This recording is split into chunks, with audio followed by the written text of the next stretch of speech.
So everyone, thank you so much for being here to learn about this great work that we really want to make a difference in. If you don't know me already, my name is Josh Avila. I am the chair of the Policy and Advocacy Committee for REBA. I really want to thank you all for being here today because I think 2020 was really the year that made a lot of us realize that things are broken and that things need to change. But the only issue is many of us don't know how to navigate the system because it is so complex and bureaucratic and, to be quite frank, nauseating, because sometimes you just don't know how to navigate and make these changes that you so desperately want. So I really want to thank you all for being here. And again, this work is just passion driven. So just like the fact that you're all here is great. And advocacy is one of those things where you need the right tools and the right resources to be able to accomplish the goal at hand. And this is exactly why we're here today. So I want to pass it over to John so he can get right started in this presentation so that we can learn exactly what we need to do going forward to make a positive impact in our community. Thanks so much. Sure. Well, thank you, Josh. That's a high bar you set for me. You know, we've got an hour. So what I've done is working with Lisa and Josh, edited a deck that I teach a class at Providence College in public affairs and public relations. I do the public affairs part. And this deck is kind of walk you through some public affairs basics. If at any point this is review, which it may be for some of you, please just let me know and I can accelerate through it. But there's some element of what public affairs is all about, which is a broader topic than lobbying and advocacy. There's a chunk on civics, just because I'm even in my class, realizing that most of the kids in the class have never had a civics class. So they don't really understand even how government functions, the different branches of government or the different levels. So we spent a whole class talking about civics, which hopefully something will be fixed in the legislature soon. And then at the end, some basic information about public policy and advocacy. There is another, I was mentioning it to Amanda and Josh earlier. I do have a second deck specifically on lobbying and lobbying tactics, which I'd be happy to come back at some point if that's of interest to you. Or if you want me to reinforce anything that I'm talking about today, or do a deeper dive, I'm happy to do a one-on-one if anyone's interested. What else? So I am available to stay after 9. So if anybody wants to continue the conversation or has specific questions, I would be happy to stay on the Zoom and make that offer. And if not, like I said, I'd be happy to do a one-on-one with you if you have specific questions. So I think that's the basics. There's a fair bit of material. So if I feel like I'm rushing, it's because there's a fair bit of material. And I would also, my vendor's poster. Yeah, we can talk about that some other time too, Richard. The hell is one other thing I was going to say, and I've forgotten completely. All right. Well, what I'm going to do is share my screen. And I know what it was. If you have any questions, once I start sharing, I can't see you.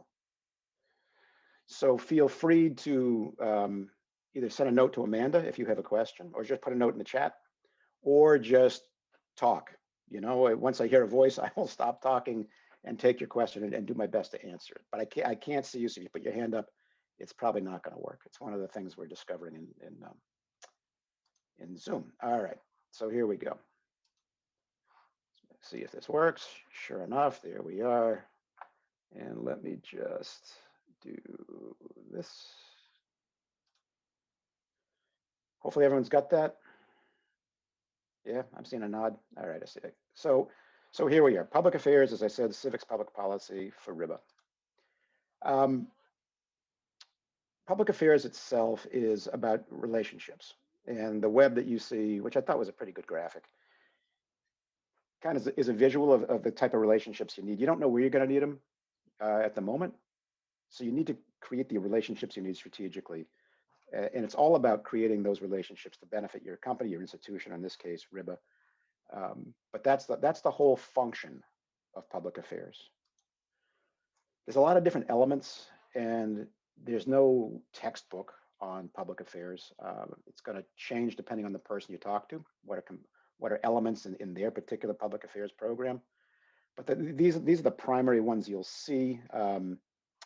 Some will be peeled off into other groups or other divisions. In a group like RIBA is small, but these are the things to think about. Community relations, so sort of sponsorships, in-kind contributions, that type of work. And CSR, corporate social responsibility, is an acronym you'll hear in with the big corporations. So that's one piece. Volunteerism is another piece, separate and apart from community relations. So on the volunteerism side, it's in your case, in RIBA's case, it would be getting your members active and providing them with opportunities to engage in the community. Government affairs and government affairs advocacy is another major element of public affairs. Public policy itself, which is different than government affairs. Public policy is dealing more with generally broader issues. And then you can figure out what your public policy positions are, and then determine if you want to advocate or how active you want to get. But understanding the public policy piece sometimes can be a specialty. And then communications sometimes falls within public affairs. Sometimes it falls within specifically into a communications group, depending on how you want to structure it. And there's two sets there. There's internal, so you're talking to your members, talking to your employees, and then external, which is talking to the outside world.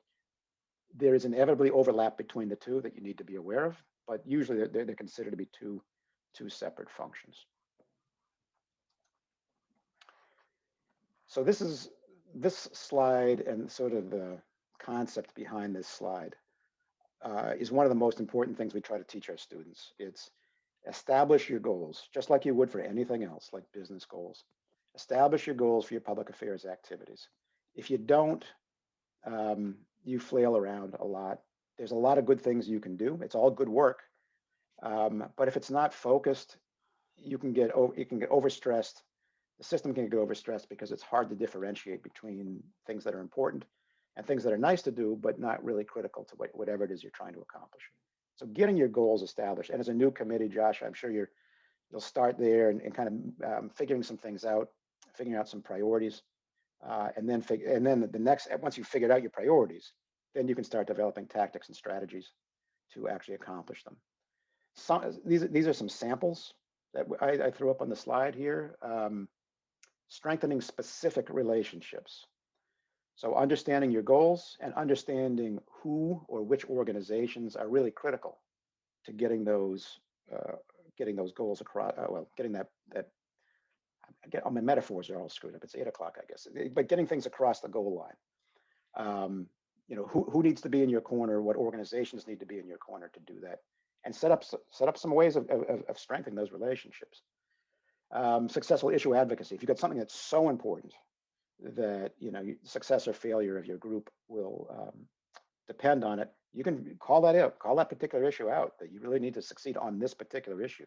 That's fair. It's a high bar, because it's really hard to get things done legislatively. But if it's that important, it should be up there. Increase community engagement. Making sure in this case that RIBA is seen as a valued community partner, and with who. That could be something that could be a goal, and increasing member engagement. I mean, that may be another element that you want to get your members more active, whether it's in advocacy or frankly, whether it's just in the community. That's okay, right? But it's putting a little definition around it. And then along with this would come measurements and anything else that I'm sure people are used to setting goals and tracking goals, but each of these could have something measurable. So if nothing else from this morning, take away that just like any other function, you need to have very strong goals and very specific goals for your public affairs activities. Okay, so this is a fairly naked diagram here. When I first took this role, I actually didn't do a bio, right?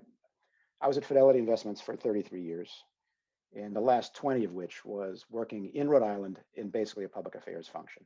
I came out of the real estate side of the firm. We created, for those of you that aren't familiar with Fidelity, created a large campus, 1 million square foot campus out in Smithfield. And that was my world, is the interface between Fidelity and the Rhode Island community. And I was thrown in this role without any background. And after a couple of years of just doing things, like I talked about before, without goals, I finally sat down and said, I got to figure out what I'm doing here, because this isn't coordinated. So I came up with a diagram on my own, which helped me visualize what the public affairs function was trying to do. So it ended up being a triangle. with three different points, three different groups that are important. One in this case would be RIBA. Two would be the RIBA's members.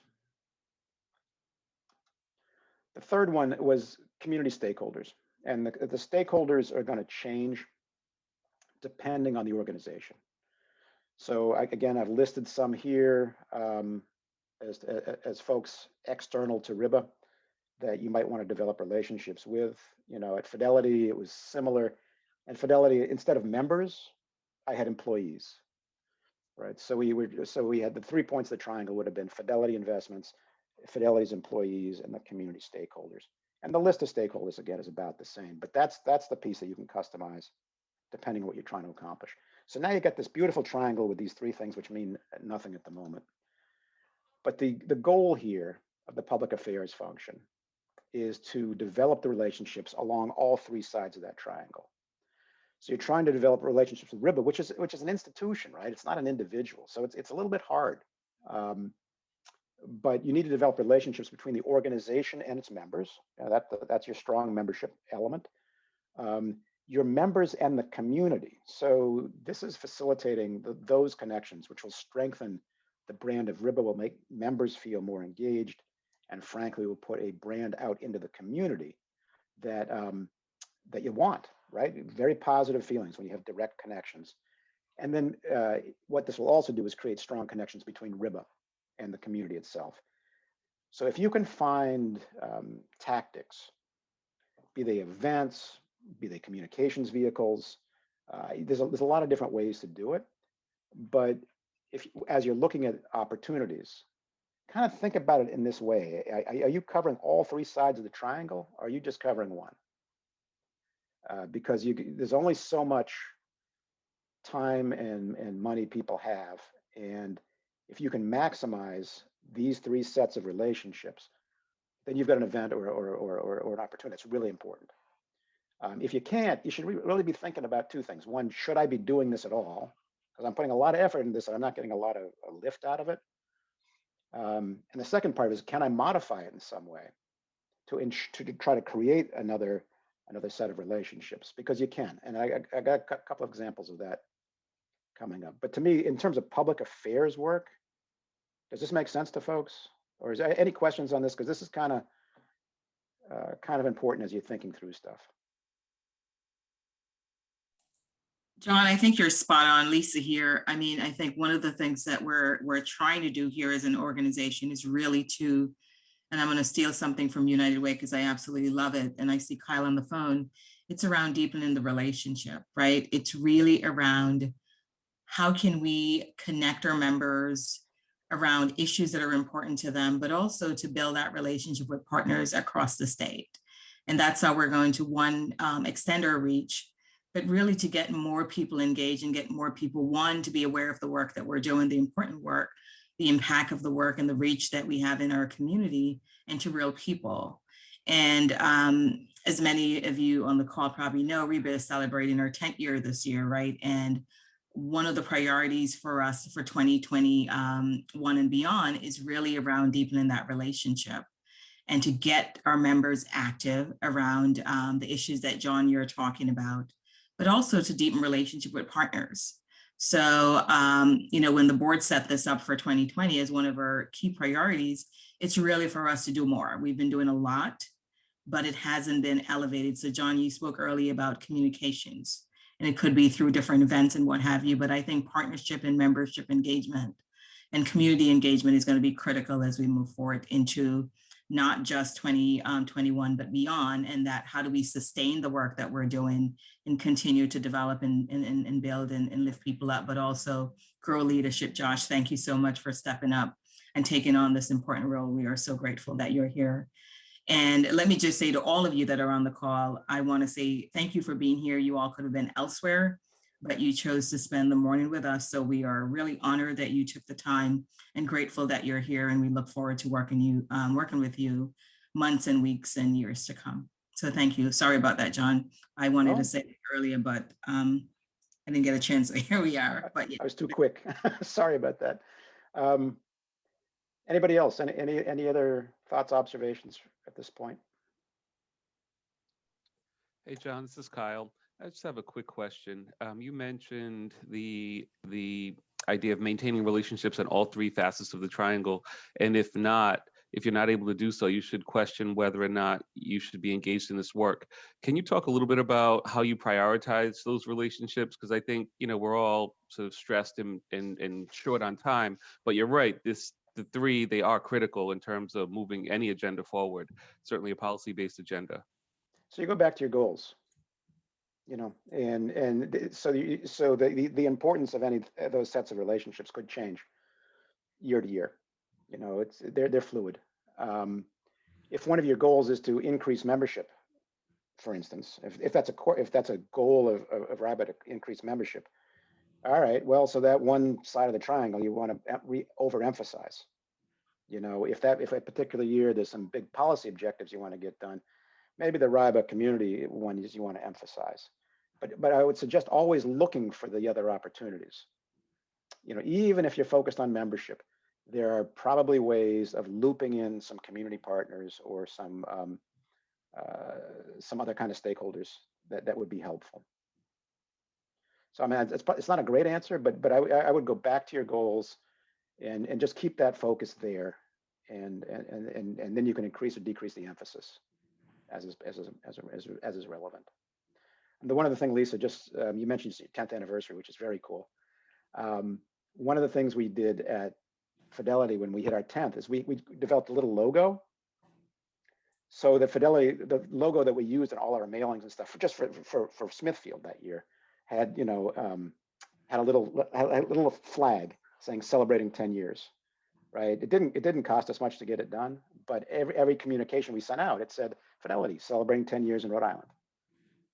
Little things like that can reinforce messaging that you want for not a lot of money. It's just more like thinking about it. I love it.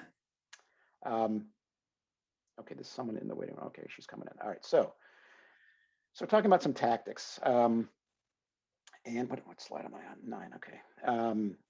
These are a couple things that we did to talk about the different, trying to reinforce different sides of the triangle.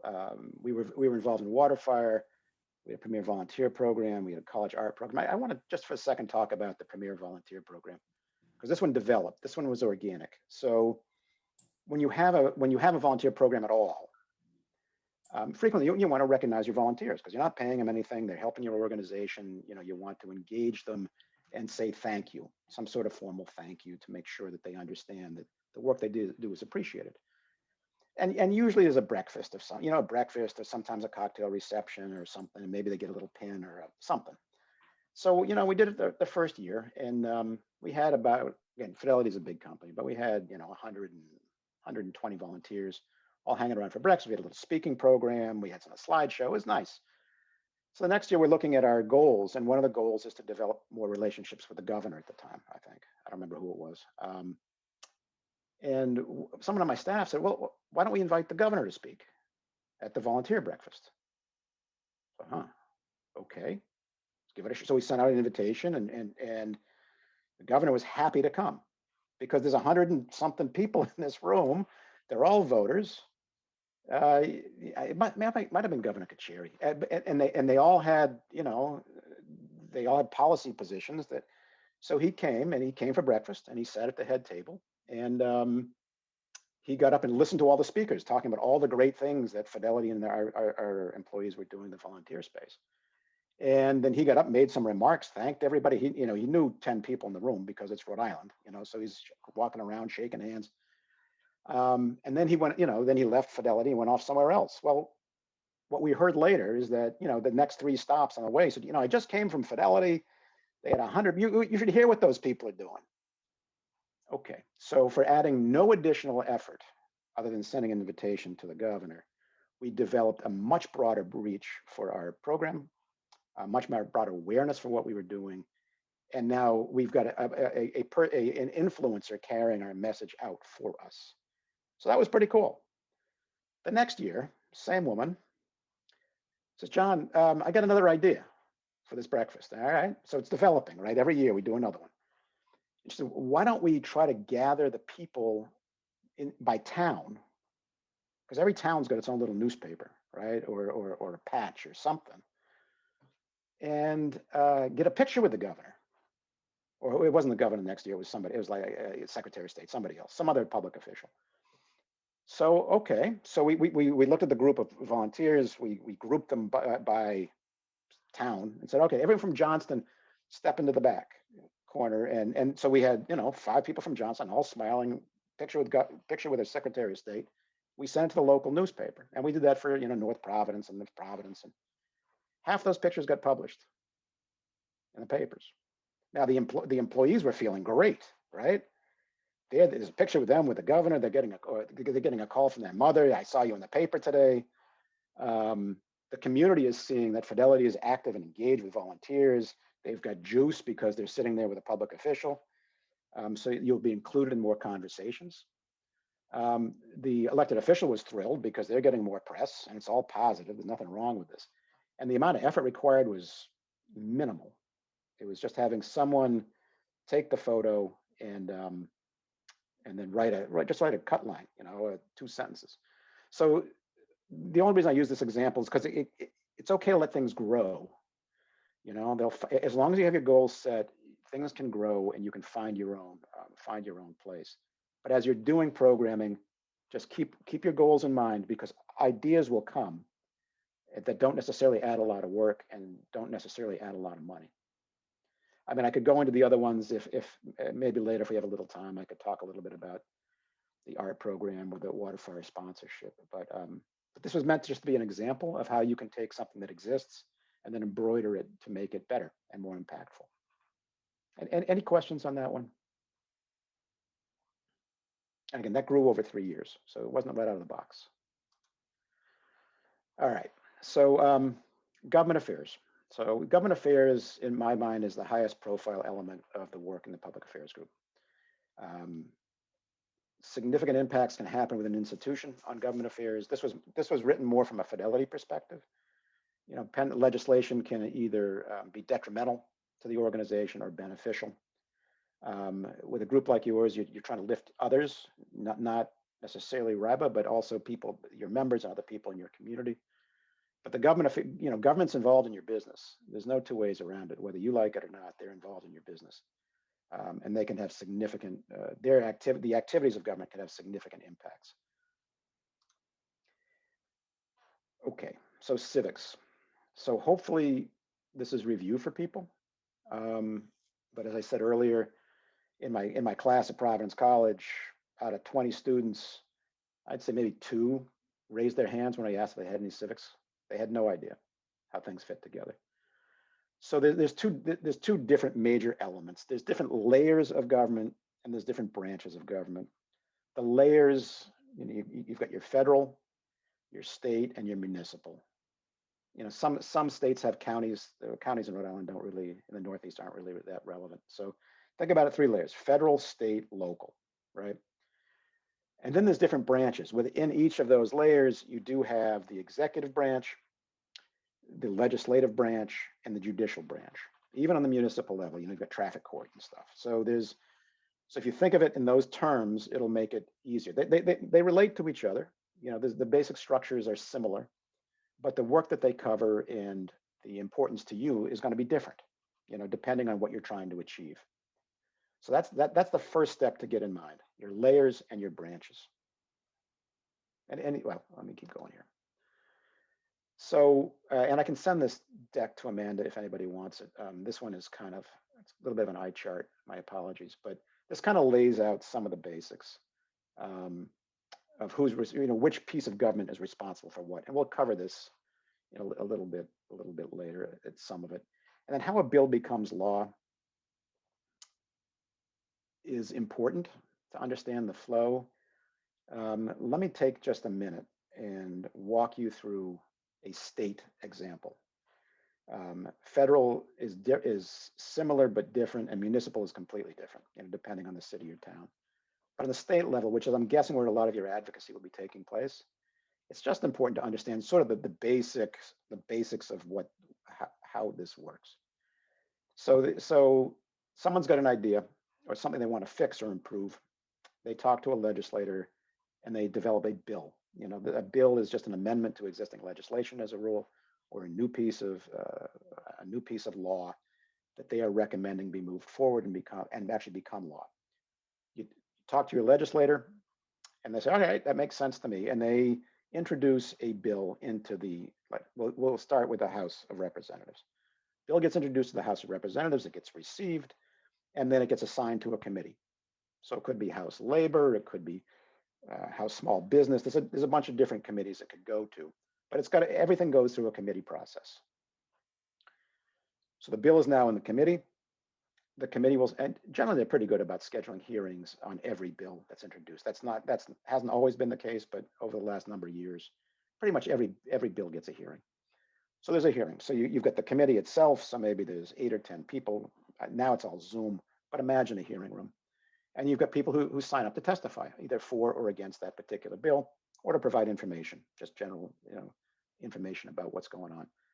The committee then hears the bill. So, and people can ask questions, and the committee can all ask questions, and there's advocacy. There's things that are happening in the room. The bill is heard. Generally on a first hearing, it's then just set aside. No action is taken. Okay, so now it's sitting there in committee. And people are talking, does this make sense? Do we want to pass this? Do we want to tweak it? Does it need to be amended? And if someone wants to move, if people want to move the bill forward, if the committee informally feels that this has got relevance, it's scheduled for a vote. The vote can come, it can be amended before the vote, which is frequently happens. There's some changes that need to be made to it. The committee then votes. In Rhode Island, if a bill comes up for a vote, it's almost always approved. All of the, whether this is going forward or not, is handled on the front end. But the committee will vote, and it could vote it down. Actually, there's one this year that only passed because the House Speaker came in. Maybe it's Senate side, I guess. But the executives who are ex officio in these committees came in to change, to add the extra votes, because otherwise it would have been a deadlock. Sorry, I digress. It's really easy to digress with this stuff. So the committee approves it, then it goes to the House floor. Not immediately, but in time, we'll go to the House floor. There's once again a debate amongst the whole body. So in this case, it's 75 individuals. Again, generally, if bills make it to the House floor, they go through. Sometimes they're amended to take care of some technical changes. So now the House has passed it. So it's gone from the introduction to the committee to the House floor. Now it's passed. The bill then gets transferred over to the Senate. Goes through the same process. Goes through the committee. If it works, it could get killed at committee. It might not get heard, but eventually, in a successful bill, it'll find its way through the Senate to the Senate floor. And if it passes the Senate, presuming the bills are identical, every single word is identical, then it goes to the governor for in this case his decision whether he wants to sign it or veto it, or just let it sit there and pass without his signature. That's the basic process. And it works exactly the same the other way around if a bill starts in the Senate. But as you can see, it's fairly complicated. There's a lot of stops along the way. So there's a lot of ways to slow it down or defeat it, because there's so many people that have to vote on this. And public pressure can be important. And the relationships you have can be important. It's really hard to get something passed, which is not a bad idea, right? I mean, it's good because they're laws that are going to affect everybody. But it's a process, and understanding the process is really important to understanding how to advocate. So there was a lot there. My apologies. I think the chart is helpful. Any questions, or frankly, people with some experience have any input on the process? Yeah, if I could say, I think two things. One, as a civics teacher, in East Providence, we have a full-year course, all freshmen, full-year course. So this is great in terms of explaining the process. I think for this organization, one of the things you probably already do, but want to continue to do, is when it's time to testify on a bill that you have a desire to see passed, is really important to get people into the chamber before the committee and speak on the bill and their experience with the bill. And you probably do that already, but it's an important step because it lets legislators hear the value of the legislation that's attempted to be passed. And it just shows the fact that people are coming out because they take it seriously enough to speak on it. Yeah, that's important. This year is different because all testimony is being given via Zoom. And talking to some lobbyists that are up there, contract lobbyists, it's just like they're just not sure how to do this. The work is really hard this year. Other years, so if you had a controversial issue, you'd have 200 people in matching T-shirts and signs and chanting and raising a ruckus. Now you can't really do it's just different. So, but having people testify, having coalitions testify, is important. And we'll get to that in a little bit. Some tactics, but anything else on this? This is kind of this is the core of what you're trying to influence. Okay. So I'm going to leave off federal government for the moment, just because I'm guessing you're not focusing on federal government issues, and just wanted to make sure we had time to get through state and municipal. So this is just the snapshot, one-page snapshot of what's going on. So again, we had executive, legislative, and judicial. Chief executive in state government is the governor. Pretty straightforward. The legislature in Rhode Island is a House of Representatives and a Senate, which mirror the federal structure. Not every state is set up this way, but in Rhode Island it is. There's state courts. You hear about state courts all the time. The governing court in Rhode Island is the state Supreme Court. In the United States, it's the U.S. Supreme Court. You probably hear a lot more about the U.S. Supreme Court than you do about the state. But in state law, the state Supreme Court has the final say. State laws and state policies are elements in state government, things that affect the state of Rhode Island. And there's a state police and National Guard are actually like an enforcement agency within state government. So those are your elements in state government. So this is your different, your horizontal, not your layers, but your different functions. Some state government issues, just to put some context around this. Legalization of recreational marijuana, big topic. It's probably going to pass this year in some form. There's a lot of conversation about what form it'll be allowed to be sold. But nonetheless, that feels like it's going. That's a fairly major issue. Climate change has become a state issue because the federal government for the last number of years has kind of abdicated on the issue. So states have been taking the lead on climate change, and there's a number of bills on climate change in the legislature. COVID control and healthcare, again, federal government kind of took a pass.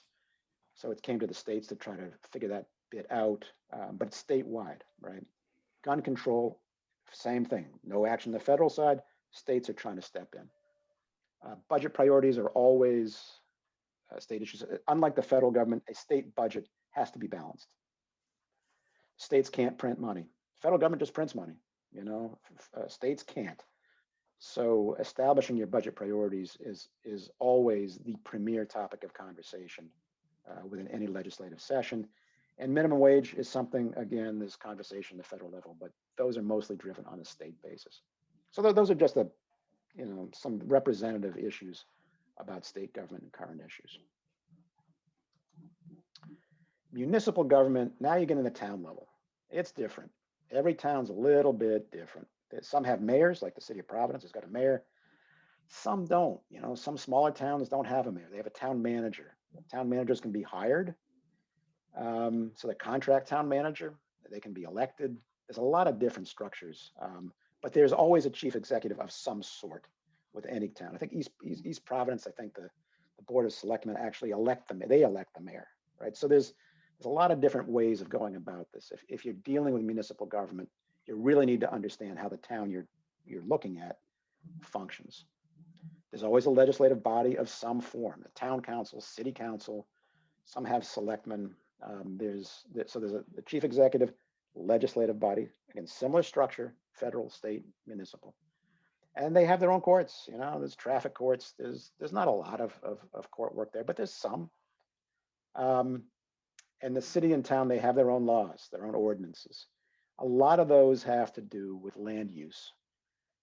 Planning and zoning are local issues that tend to get a lot of attention, and schools can eat up about half town budgets, half the total town budget.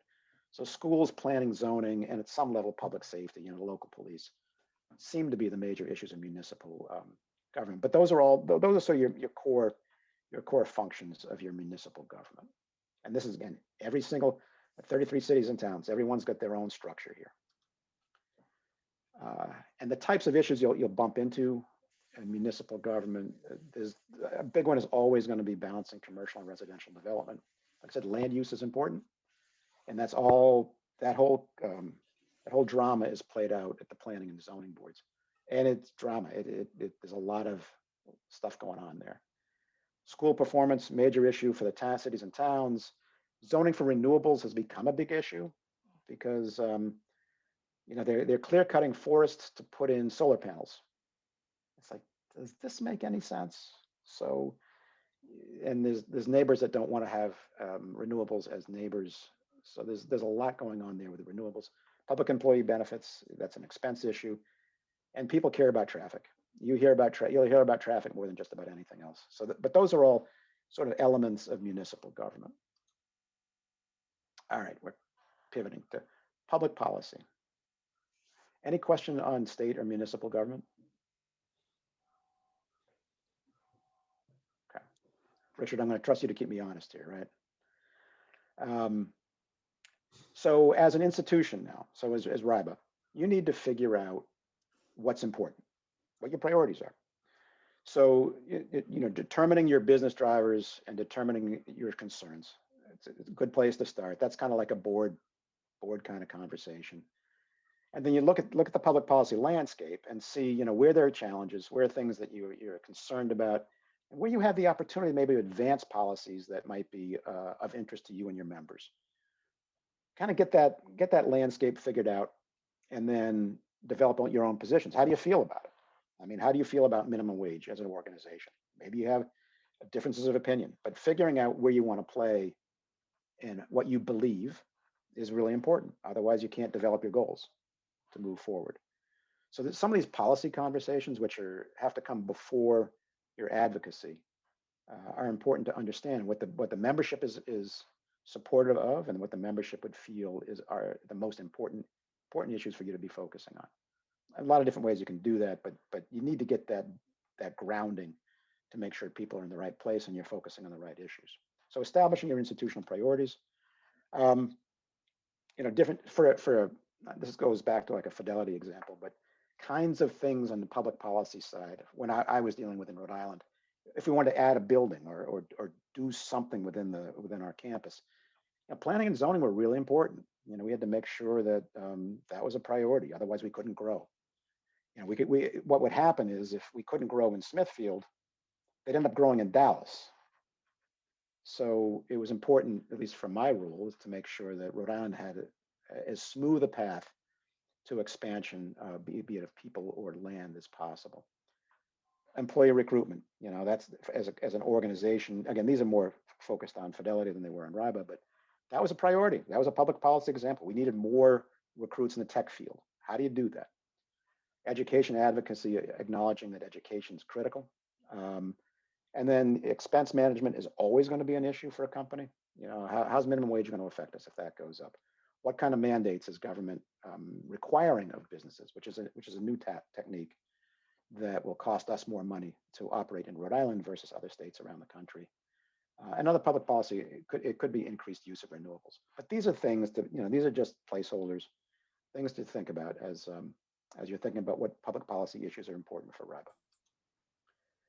So as you're sifting through this, so you've got your public policy issues, then you're going to understand your public sentiment. How do people feel about these? And by people, I mean the broad community. Are people supportive? Do you have strong people who are enemies? Is your position very unpopular? How do people feel?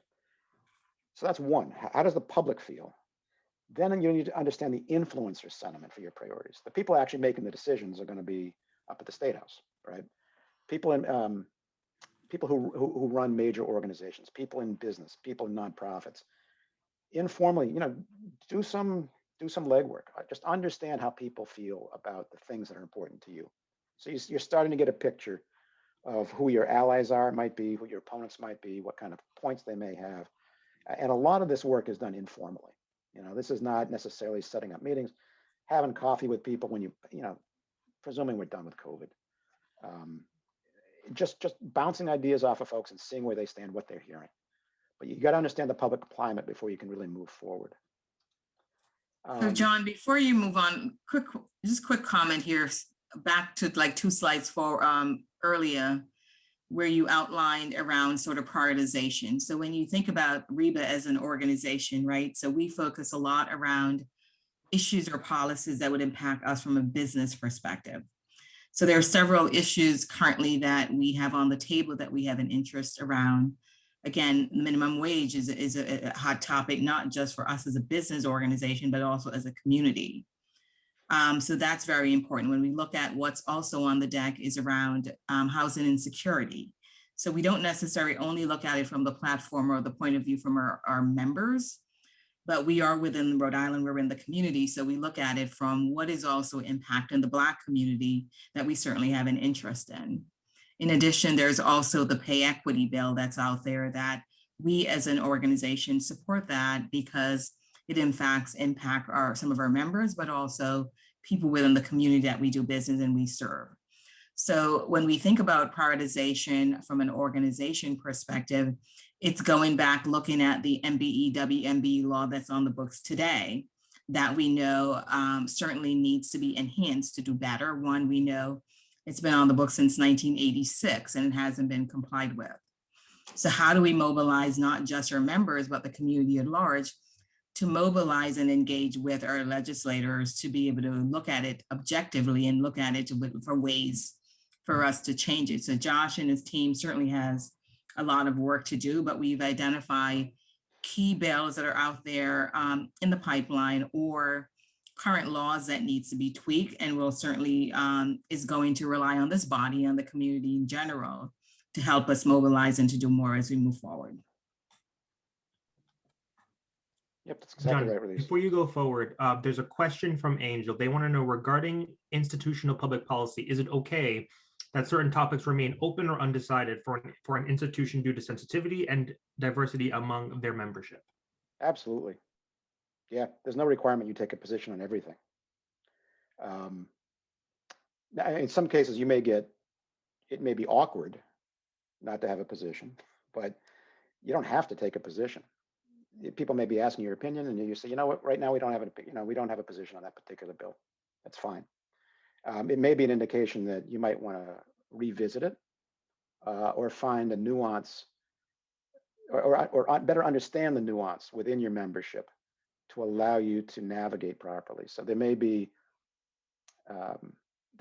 amendments that could be made to a particular piece of legislation that would satisfy everybody. I mean, one of the challenges of being an advocacy role at a firm like Fidelity is it's huge.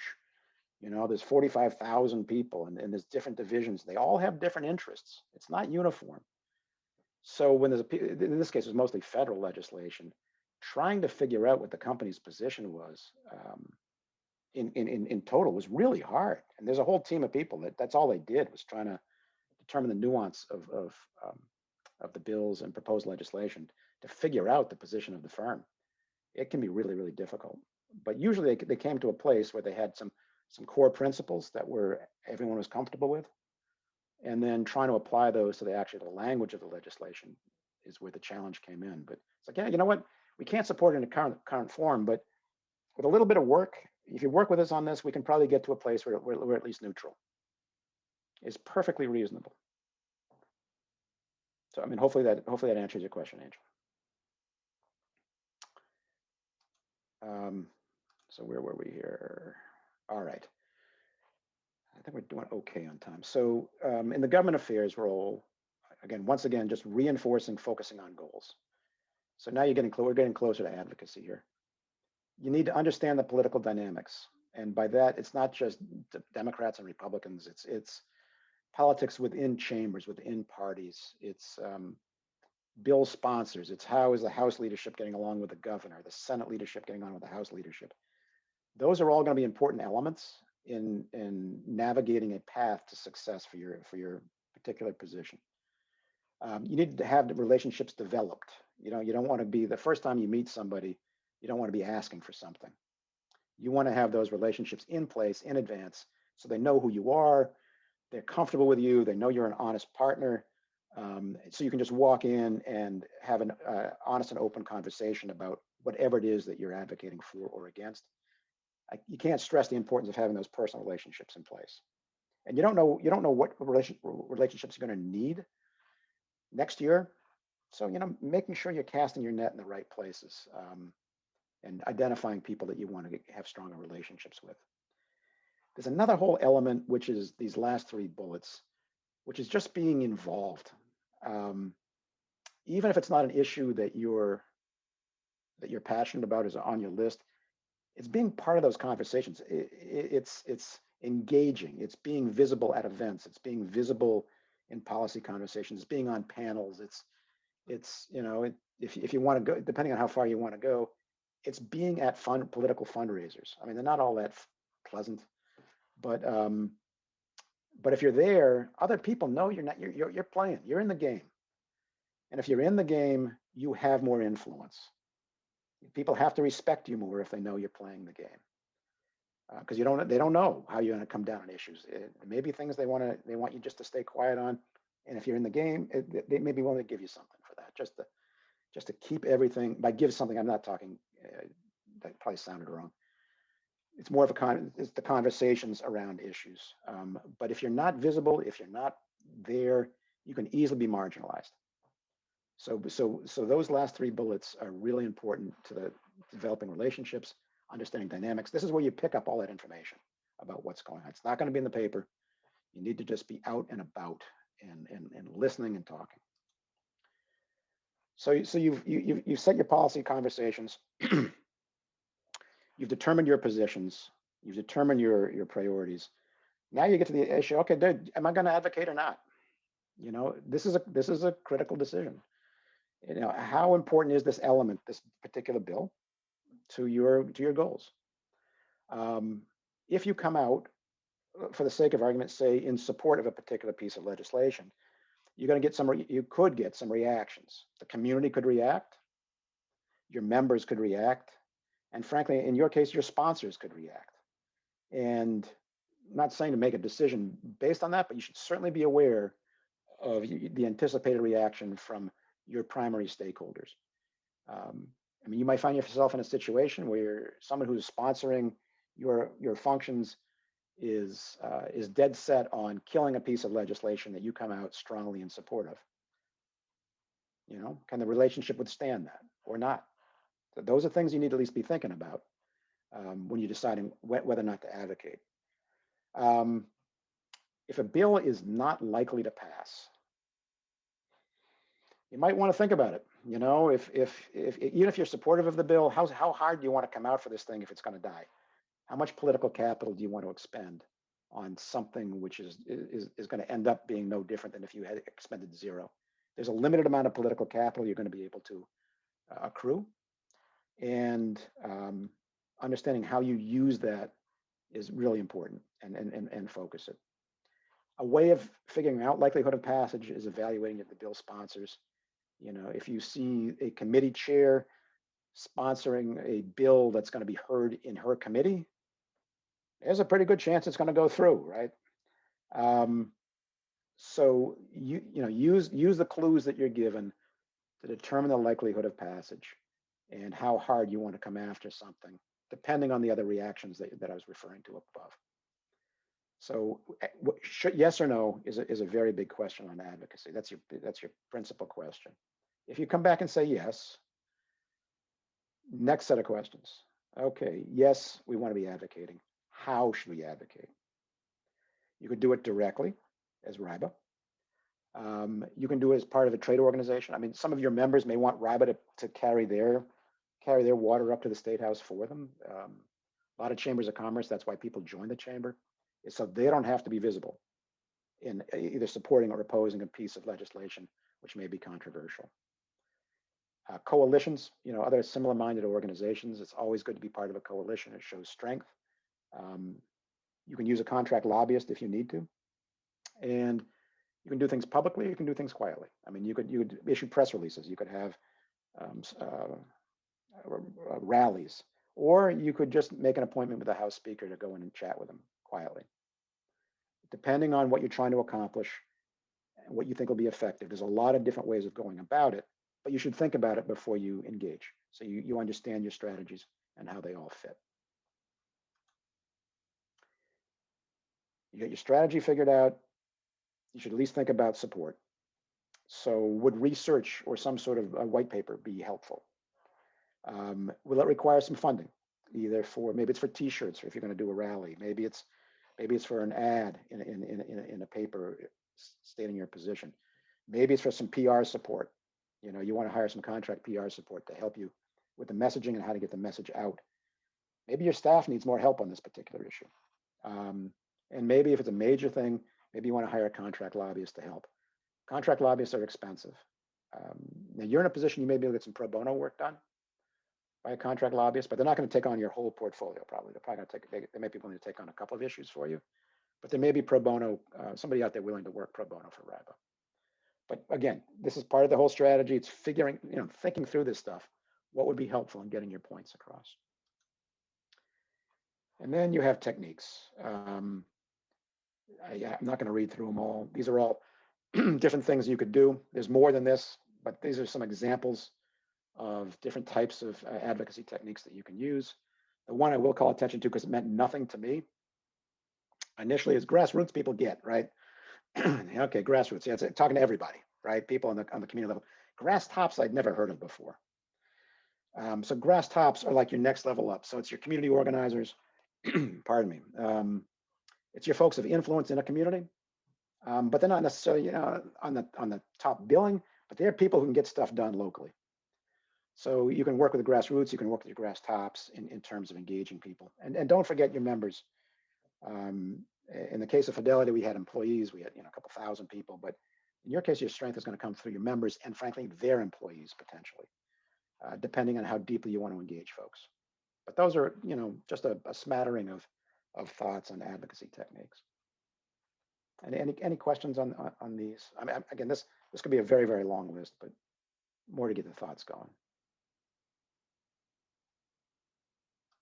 Okay. Last slide is elections. People don't like to talk about elections all that much, other than in the sports kind of sense, who's leading, who's not leading. But elections impact policy decisions. They're really, really important. What you'll see in the last election in Rhode Island is the progressives got themselves very well organized. They got their messaging good. They worked together. They got a lot of people elected, particularly in the state Senate. The state Senate is now passing early, frankly, early to normal, a lot of legislation which is endorsed by the Progressive Caucus. And that would not be happening. I can guarantee that would not be happening other than the last election. So elections are like the precedent step to advocacy. It's making sure the right people are in place that have similar thoughts to yours. It's really, really important stuff. Ways of getting involved, if you choose to, would be political action committees. You could RIBA could form its own PAC if you wanted to, and make contributions from the PAC to candidates. RIBA could endorse, if you want to get in that game, you could endorse candidates.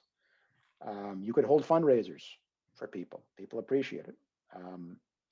There are risks. Your candidate could lose, and now you got an enemy up at the State House. But that's part of the game too. Then you need to convert that enemy into a friend. There are coalitions that form around certain candidates or certain people with certain policy positions.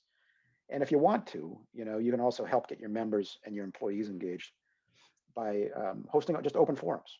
You can have a couple candidates coming in to talk. They might present both sides of the issue. So some members are just more engaged in the process and don't see this as this mysterious box that they really don't understand, don't want to engage because they think it's unseemly.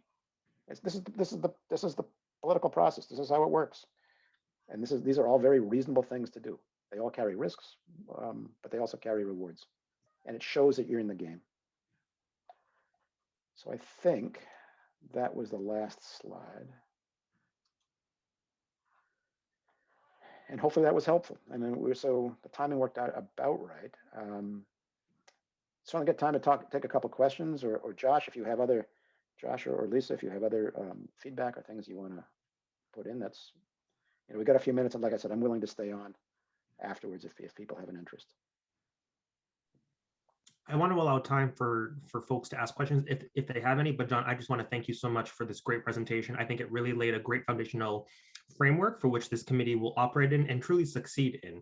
Now that we have the tools and the knowledge to really put power to action, I think this committee is going to really make a significant impact, particularly regarding economic issues for our communities. And so I want to thank you very much for your time, John. Sure. Yeah, my pleasure. Yeah, I would say thank you, John. This is really, really great. I think it really provided, I think, the foundation in terms of as we're mobilizing and bringing new people onto the committee. I think it's definitely going to give us that pathway going forward around one, engagement. I think the last slide that you showed before your ending slide there was around sort of the engagement. How do we engage with our elected officials? How do we understand around leveraging a PAC? One of the things that we've been talking about for years is about this PAC that we need to put together. And we've had a lobbyist over a couple of years, Lopes, his first name, Lenny Lopes, thank you. Yeah, Lenny had provided pro bono work with us for a couple of years, and we had great success on some of the issues that we worked on, and his leadership has helped. So certainly I think going forward, we'll certainly look to tap into that. We are also talking to other organizations like the Black Contractor Association, Hispanic Chamber of Commerce, and other organizations out there around a partnership, if you will, or a coalition around coming together and paying for a PAC if we can't find anybody to do it pro bono. And then look at ways that we can join forces around pulling and identifying what we're calling legislators that most likely would be supportive of the issues and policies that we want to put forward. So there's a lot of work behind the scenes, and I know that Josh and his team will get deeper into that and fostering those relationships so we can do more. But certainly, I think it's a great start. So I just want to say thank you and thanks for all that joined. Yep, I mean, it's all those things are good. You could invite legislators to your government affairs meetings. Have them come in. These are real people. They're generally, if the timing works, they're happy to come in. And with Zoom, it's even easier. Ask them what their legislative priorities are. How can we help? This is all part of the relationship business. It's not hard necessarily. It just requires effort and focus.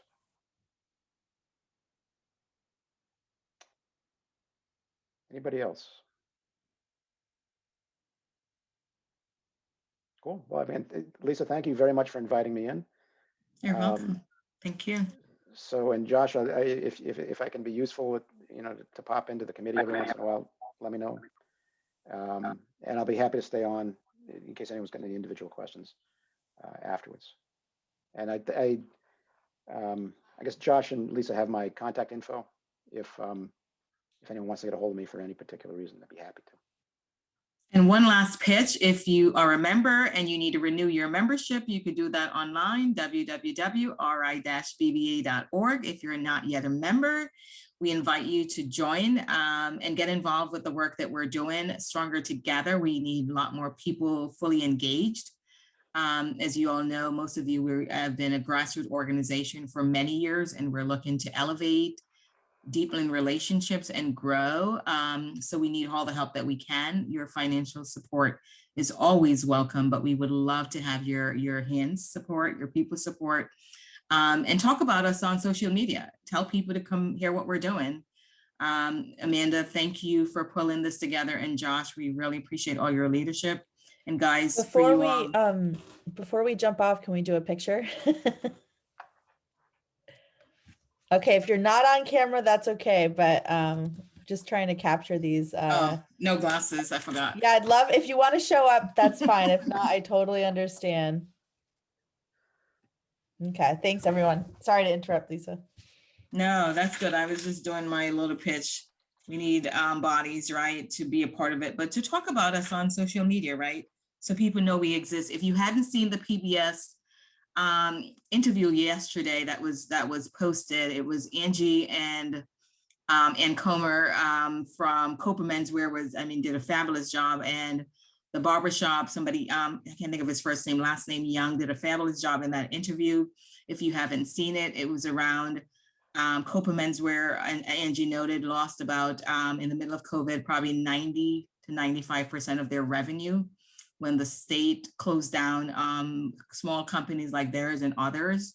So REBA and organization like us that support micro businesses, we need a lot of help. Check that interview out, very powerful. It kept me up last night or into the morning. Very powerful to hear Angie's story and the young man in the barbershop right next to, well, it's Angie's and Frank's shop there as well, the barber unique or unisex barbershop. Very, very powerful interview. And we also heard from a couple other ladies. Black businesses are suffering right now. We need a lot more support, and we really need to mobilize the community. So to John, to your point around elevation of the work that we're doing, but the people story, we got to tell stories. And I'm so glad that Angie, so powerful in our community, shared her story, the story that her business is going through, because that is going to allow other businesses to come forward as well and to be willing to share their story. So hopefully the Rhode Island Foundation and people with influence and power will take note, because we had a powerful woman in her state stepped up and talk about the challenges that her and her husband had been facing with COVID. And without relationship, they were not able to get, restore RI funding or PPP, that kind of thing. So I'm glad that she was able to share that, but I think share it publicly. If you haven't listened to it, please do. It's very, very powerful, and share it, because we need to elevate that story. And I'm so grateful that Angie was willing to share that, because it's going to go a long way, because she's very respectful in our community. All of us love her and respect her, and putting a spotlight on that, I think it's going to shed light on the flight of Black and micro businesses that we're seeing, and not just Black businesses, right? Brown businesses and poor white businesses as well, but Black businesses are at the bottom. So again, thank you all for that. And just share it, please, please, please. If you don't do anything today, one good deed, share that interview. It's quite powerful. I just added the link to the chat. So if you want to click on it before we end, you'll have it open so you can watch and share. Thank you, guys. Thank you, Amanda. Appreciate that. All right, I'm good. Okay, thank you, everyone. Thank you, Thank you, everyone. guys. Thank you. Thank you all. And Richard, Thanks. for your information, the poster is not an Avengers poster. It's from the 70s. Okay. It's actually a group. Oh, It's called the Friends of Old Marvel, FOOM. When I was a kid, I was a big comic book guy, and it was like a membership organization. They had a fan club. And I found it after I was doing some COVID cleaning, right? Oh, And found that's it. fantastic. And isn't it spectacular? That's spectacular. Now I have to say, wait a minute. Oh, geez, here we go. I just happen to have a shirt on. No, I'm just kidding. And Kyle, we're glad you do, A student of mine who worked at the cinema in Oh, here we Providence go. got me the original Black Panther poster. I see you. Before it even Wow. I had one. Nice. So it's I've been collecting comic books for over 50 years, and as soon as I saw that, my ears perked up and I went, okay, now wait a minute. Yeah. Yeah, you won't see many of those around. Oh my God. I just sold my collection. Watching the clip that you posted here and watching that comic book and showing glory today to my class, my day is complete. I could go right back to bed. I love it. That was awesome. Thanks for sharing, guys. Really Excellent. powerful. Thank you. Yeah, thank you so everybody. much for being Have a great here. day. Appreciate it. My You pleasure. too. Bye, Bye. guys. Bye, everyone.